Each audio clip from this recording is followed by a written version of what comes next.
kuna kitu kimenijia hapa haraka. Alafu tutatoka hapo tutaenda sehemu nyingine.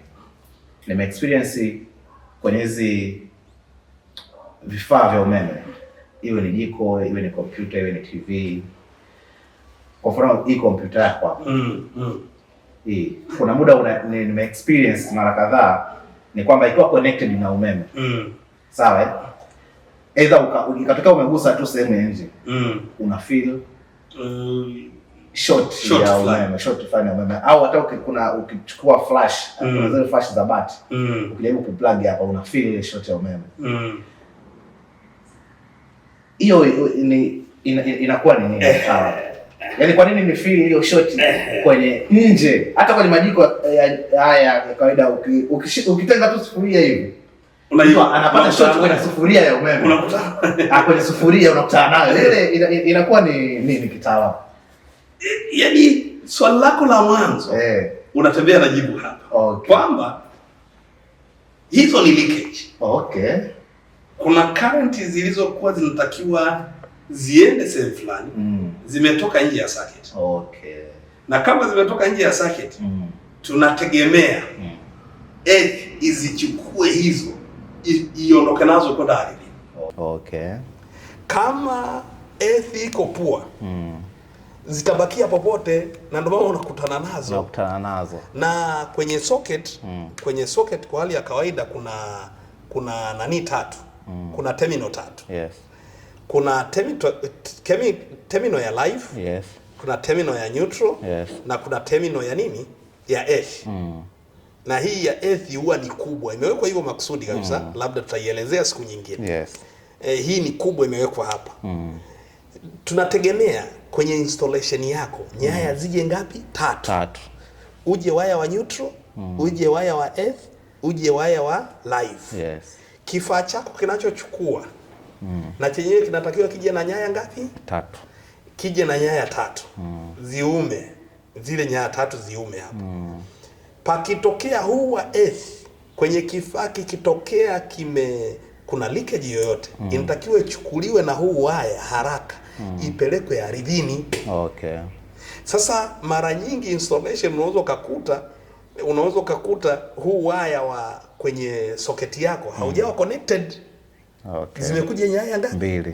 Maanake umewambia bwana, ukitokea leakage huku hatuna njia ya kupitisha. Angalia linalowezekana. Na linalowezekana ndio hilo unakutana nalo wewe, sufuria unaweka ndio limewezekana sasa. Na ukumbuke wewe umekanyaga ardhini. Ndio. Maanake wewe badala ya kupitisha kwenye njia sahihi, unafanya way ground. Yaani wewe ndio unakuwa side. Wewe ndio unakuwa heavy system. Sawa. Huyu ukiona hiyo ni dalili ya wazi mifumo ya earth haiko vizuri. Na vitu lazima uunguze vingi sana, kwa sababu hujui huu uliodondoka umedondokea wapi. Sasa ndio maana bado tunasisitiza kwenye earthing system upande wa majumbani. Unaweza usione impact kubwa kwa sababu ni sehemu ndogo. Ila tunasisitiza sana kwenye commercial buildings. Commercial buildings pahakikishwe earthing ziko vizuri. Kwa nini? Vitu vilivyowekwa kwenye majumba ya commercial ni vya gharama kubwa mno sana. Na kama vya gharama kubwa sana, udhibitishe earth iko vizuri, na fundi asikuwekee tu aweke earth rod alafu akakwambia nimekuwekea. Tunahitaji umepima ni ngapi. Hiyo earth kwa sababu ina vipimo vyake. Ulivyoiweka umeipima, uweka ni ngapi, kwa sababu mara nyingi watu wanaigesha. Na pia kitu kingine, wakiwekaga kopa wezi pia wanaiba. Zile wanakuja kuzikata, wanaondoka nazo, kwa sababu wanaenda kuuza kopa na vitu kama hivi. Kwa hiyo unaweza kuwa unafikiria una mfumo wa earth, kumbe hauna siku nyingi na wewe, kwa sababu umeme unawaka unaona maisha yanaenda. Lakini ipo siku ambayo inaweza kaje isiyo na jina. Inaweza kaje katokea majanga na vitu kama hivyo. Na unaweza kusema mimi kwenye mifumo yangu nina insurance cover. Yes, well and good. Lakini hata insurance wenyewe tumefanya kazi na insurance wengi. loss ikitokea au moto kitokea, huo wanatuita insurance wengi sana wanatuita. Wakituita wanaenda kutuambia kwamba hebu niangalizieni huyu mteja root cause. Ukimpimia unakuja kugundua mifumo ya earth ilikuwa haipo, na kama mifumo ya earth ilikuwa haipo, insurer hawezi kutoa fedha yake kwa sababu kuna majanga ulioyaendekeza wewe mwenyewe. Na tunachokifanya, maanake insurer huwa akitupeleka anatupeleka kama third party wa kwenda kuangalia kwamba huu mfumo ulikuwa vizuri kiasi gani.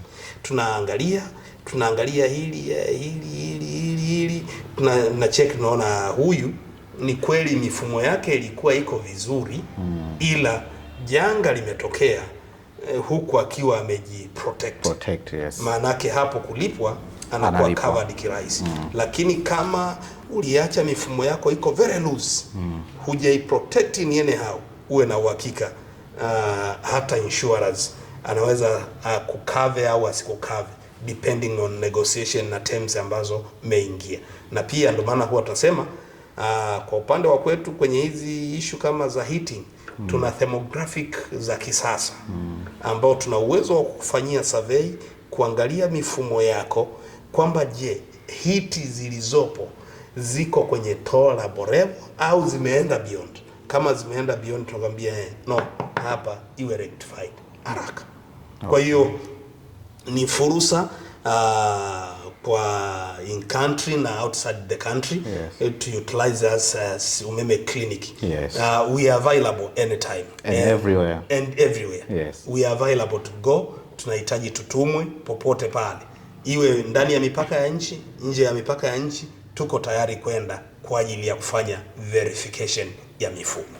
Asante. Tunapatikana Kidatu, Morogoro, lakini pia kama ambavyo tumesema tunakufikia popote, iwe ndani au nje ya nchi. Unaweza kutupigia kwa 0692 340 750, lakini pia ukatupata kupitia mitandao ya kijamii kama nilivyosema, Facebook, Instagram, TikTok pamoja na YouTube kwa jina moja tu la Umeme Clinic.